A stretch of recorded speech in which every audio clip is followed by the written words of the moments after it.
जिसने भी ये मकान दे रखा है हुसैन टेलर, और वो भी स्पेशलिस्ट है लेडीज।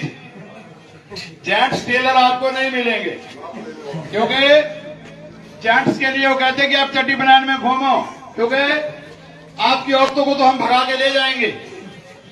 लेडीज जितने भी काम हैं, मैंने पहले भी कहा कि जितने भी लेडीज के काम हैं, और वो हिंदू ही औरतें वहां फैशन डिजाइनिंग के लिए जाती है, उन सभी के ऊपर इनका कब्जा है। और यहीं से ये उनको ब्लैकमेल कर रहे हैं, और ब्लैकमेल करने के बाद आपके घरों का टूटना निश्चित हो जाता है। मैं आप लोगों को सचेत करने के लिए आया हूं, क्योंकि अगर मैं ठीक पहाड़ी भाषा में बोलूं तो मेरे आगे रांडनी पीछे पांडनी भाई, पर तुम्हारा ही लुटना घर, ठीक है। तो ये चीज खाली करवा लीजिए, अभी समय है, नहीं तो कश्मीर की तरह अपने ही देश में रिफ्यूजी पंडित बने हुए हैं, आपको रिफ्यूजी खत्री बनना पड़ेगा। और मैं ध्यान से देखता हुआ जा रहा हूं कि ये खत्रियों का ही मोहल्ला लग रहा है मुझे, जहां भी देख रहा हूं खत्री सभा के बोर्ड लगे हुए हैं। अब ब्राह्मणों का आ गया तो चल ये ब्राह्मण और खत्री सब बराबर, वहां से सारे एक ही लाइन में लिए थे। 1990 में जब मैं अमरनाथ यात्रा पर गया तो मैंने वहां एक नारा मस्जिदों से सुना था कि हमें कश्मीर चाहिए हिंदू लड़कियों और हिंदू औरतों के साथ, हिंदू मर्दों के बगैर। ये समय आने वाला है। आपके हिमाचल में आपके पूर्वज, आपको मालूम है हिमाचल में क्यों आए थे? अपना धर्म बचाने के लिए आए थे। कोई चांडिल से आया, चंदेल कहलाया, कोई पट्टीवाला से आया, पटियाल कहलाया, कोई जिस भी आप सरनेम से कास्ट लगाते हो, वो आप ये ध्यान रख लेना कि आप वहां से आए हो। कोई आज से 1947 से पहले सिंध के व्यापारी क्या कहते थे कि हमें पैसे से मतलब है, हमें धन से मतलब है, धर्म से हमें क्या लेना देना। आज उनके पास न पैसा है, न बहु बेटियां हैं, न धर्म है। बहु बेटियां सब मुसलमान बन चुकी हैं, बुर्का पहन चुकी हैं, और वो खुद या तो मारे जा चुके हैं। 3 करोड़ मुसलमान और 2 करोड़ हिंदू गए थे, वो 2 करोड़ हिंदू करीब 1.5-2 लाख रह गए हैं, और वो भी आपके कुछ भारत में ही शरण लेके बैठे हैं।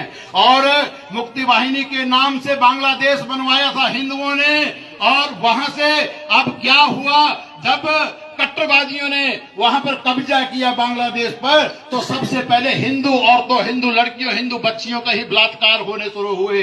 ये ध्यान रख लीजिए।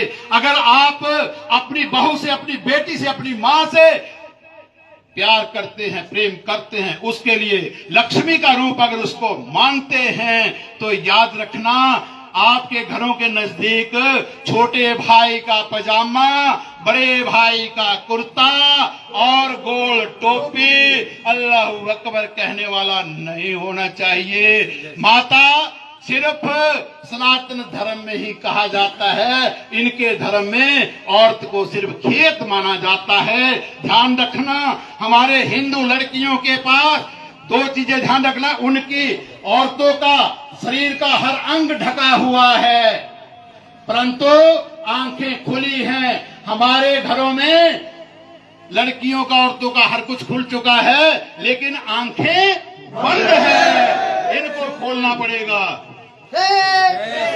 और इस चीज को जो है आप अपने ऊपर भी लागू, आतंकवाद या लोकल मुसलमान है उससे हमारा कोई राग नहीं, कोई दोष नहीं, क्योंकि वो भारतीय संस्कृति को मानता है, मानता था। दिक्कत है छोटे भाई का पजामा और बड़े भाई का कुर्ता पहनने वाले से। इनको ध्यान रखिए कि जब पाकिस्तान से भगाए जाते हैं, बांग्लादेश से भगाए जाते हैं, बर्मा से रोहिंग्या भगाए जाते हैं, तो 57 देश मुसलमानों के हैं, किसी में भी इनको शरण नहीं दी जाती। शरणार्थी सिर्फ भारत धर्मशाला बनी हुई है। ये आपके घरों में पहले किराएदार बनकर आते हैं, फिर आपकी बहु बेटियों के ऊपर कब्जा करते हैं। और ये गाजियाबाद में ये सनातन धर्म सभा गली बता रहे हैं मुझे, सनातन धर्म। और गाजियाबाद में एक लड़का एक लड़की, बूढ़ा और बुढ़िया थे, 4 ही मेंबर थे, 5वीं उनकी बहू आई। उनके यहाँ ड्राइवर का काम करता था, सच्ची घटना है, ड्राइवर का काम करता था। उसके ड्राइवर से पूछा मालिक ने कि तुम्हारे 10-11 बच्चे हैं, रोटी कैसे खिलाते हो? बोले चल जाता है। बोले हमारे 2-2 करोड़ रुपए की कोठियां बनी हुई हैं, इतनी आमदन है, 2 बच्चे हैं, फिर गुजारा नहीं होता। फिर उसने पता क्या जवाब दिया था? बोले ये जो कमा रहे हो ये हमारे लिए ही कमा रहे हैं। उसने बोला कैसे? बोले हमने सिर्फ 2 आदमियों को मारना है, 2 आदमियों को, और आपके प्रॉपर्टी औरत के नाम हो जाती है। बेटी को हम, बहू को हम, और आपकी माँ को हम रख ले, आपकी पत्नी को हम रख लेंगे, और बाकी जो है आपकी प्रॉपर्टी हमारे नाम चढ़ जाएगी। ये सोच समझ कर देखिए आप।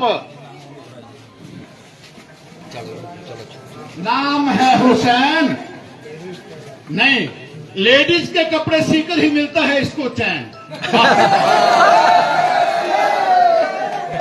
आप लोगों को खुद को सचेत होना पड़ेगा भैया। चैन से